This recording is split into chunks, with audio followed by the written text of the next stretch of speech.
can't talk about what my great-grandparents did. They were enslaved, and we're still being treated less than others. And until America comes to terms with what it has done and what it did, we will not be able to heal because you are not recognizing the wound.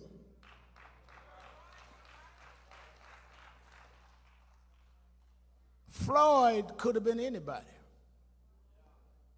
But then the reaction was not anything. Because somewhere I read in the Bible that God said he would pour out his spirit among all flesh. And that's why when I heard them talking about, they never thought they'd see young whites marching like they marching now. All over the world, I've seen grandchildren of slave masters tearing down slave master statue over in England and put it in the river. I'll pour out my spirit among all flesh. I've seen whites walking past curfews saying no Black Lives Matter, no justice, no peace. I'll pour out my spirit among all flesh. You have now lived to where you've sown wickedness, and now you have to reap the wrath of those that don't want to be wicked no more. That a man sows, that shall he also reap. So we come because God in his own way, he always, one of the ministers said it right, God always uses unlikely people to do his will. If George Floyd had been an Ivy League school graduate and one of these ones with a long title, we would have been accused of reacting to his prominence. If he'd been a multimillionaire, they would have said that we were reacting to his wealth. If he had been famous athlete, as he was on the trajectory to be, we would have said we were reacting to his fame. But God took an ordinary brother from the third ward, from the housing projects that nobody thought much about but those that knew him and loved him. He took the rejected stone, the stone that the builder rejected. They rejected him for jobs. They rejected him for positions. They rejected him to play certain teams. God took the rejected stone and made him the cornerstone of a movement that's going to change the whole wide world.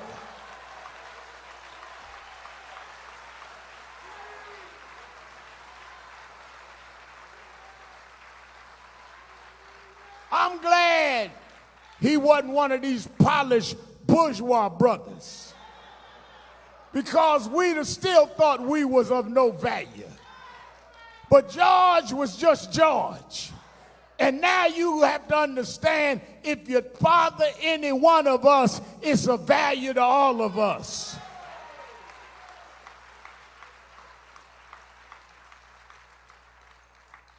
Oh, if you would have had any idea that all of us would react, you'd have took your knee off his neck. If you had any idea that everybody, from those in the third ward to those in Hollywood, would show up in Houston and Minneapolis and in Fayetteville, North Carolina, you'd have took your knee off his neck.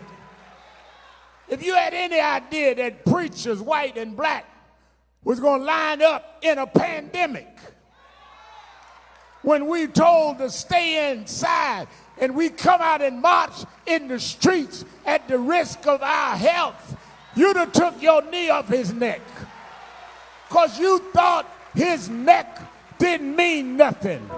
But God made his neck to connect his head to his body, and you have no right to put your knee on that neck.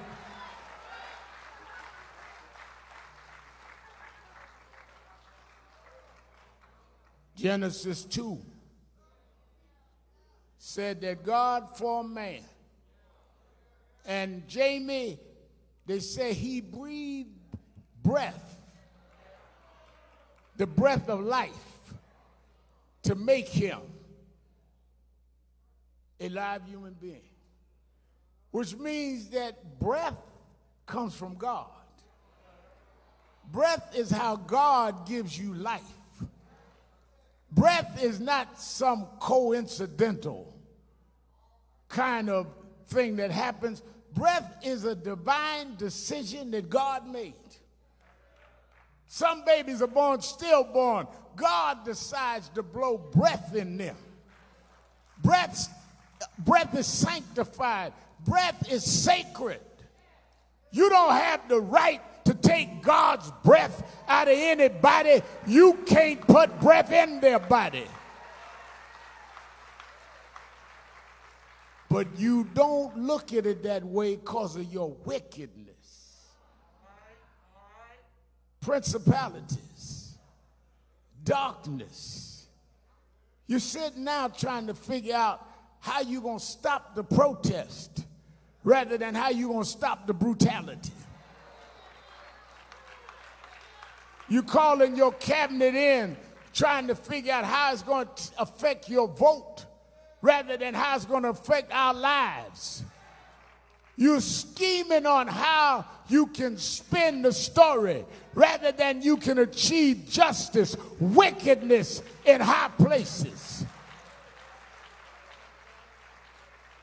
You take rubber bullets and tear gas to clear out peaceful protesters, and then take a Bible and walk in front of a church and use a church as a prop. Wickedness in high places.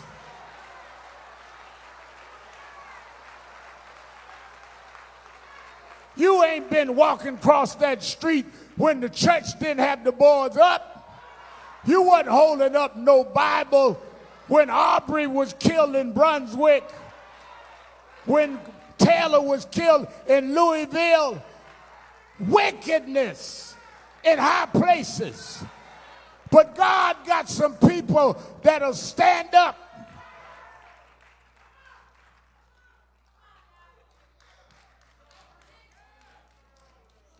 Let me tell you this. Jesus told the story that there was a man laying by the side of the road. He'd been robbed and beaten. They said one man came by that was his same race, his fellow brother, and he kept walking. Then another man came by that was steeped and well read in the scriptures, knew every scripture, knew how to quote the book back and forward, but he only quoted the book. He never lived by the book. And he kept walking. But Jesus said a third man came by.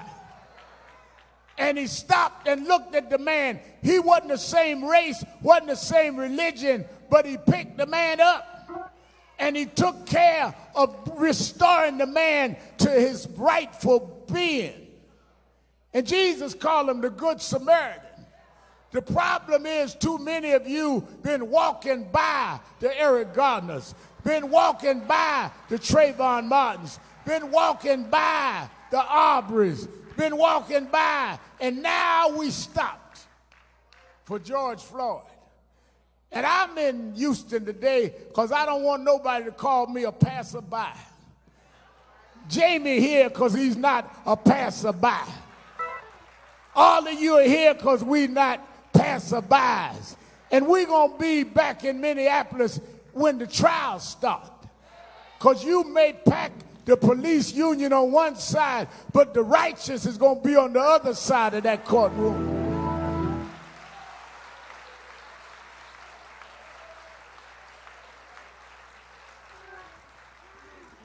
It's time that we reclaim the righteous in this country. Well, Reverend, we don't know if we got the money, we got the political power. Well, we got the vote. And we got something that we had before we had the vote. We had God on our side. That's why when they was even in slavery, they used to have church out in the slave quarters, because they understood that if they called on God, that God would answer prayer. And the same God that brought us from chattel slavery is still on the throne. The same God that brought us from the back of the bus is still on the throne. The same God that brought us from Jim Crow is still on the throne. And if we're right, he'll fight our battle, and we'll put Georgia's name in history where they say that's the one that they shouldn't have touched. That's the neck they shouldn't have been down on. Because if my people called by my name would humble themselves and pray and seek my face and turn from your wicked ways, then you will hear from heaven, I will heal the land.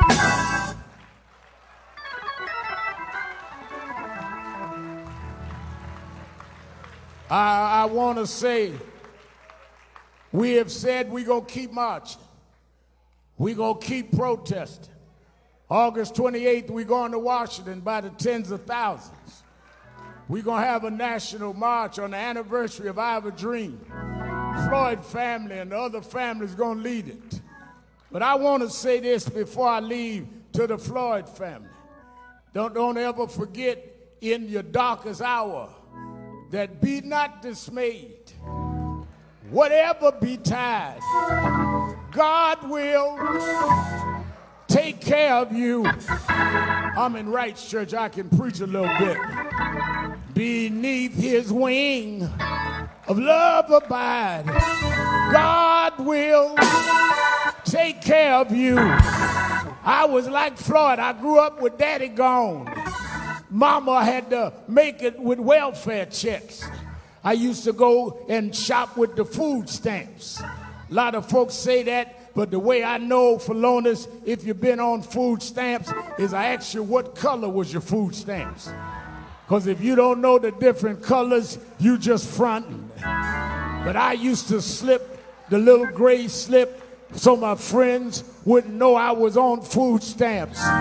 But Mama told me something I never forgot. She said, he may not be there when you want him, but he's always on time. The Lord will make a way out of no way. And I can tell you 40 years later, he walks with me. He talks with me. He tells me that I'm his own. He's been food when I was hungry. He's been watered when I was thirsty. He's my rock, my sword and shield, my wheel in the middle of the wheel. He's the lily of the valley, the bright and morning star. He woke me up this morning, started me on my way. Yes, yes, yes, yes.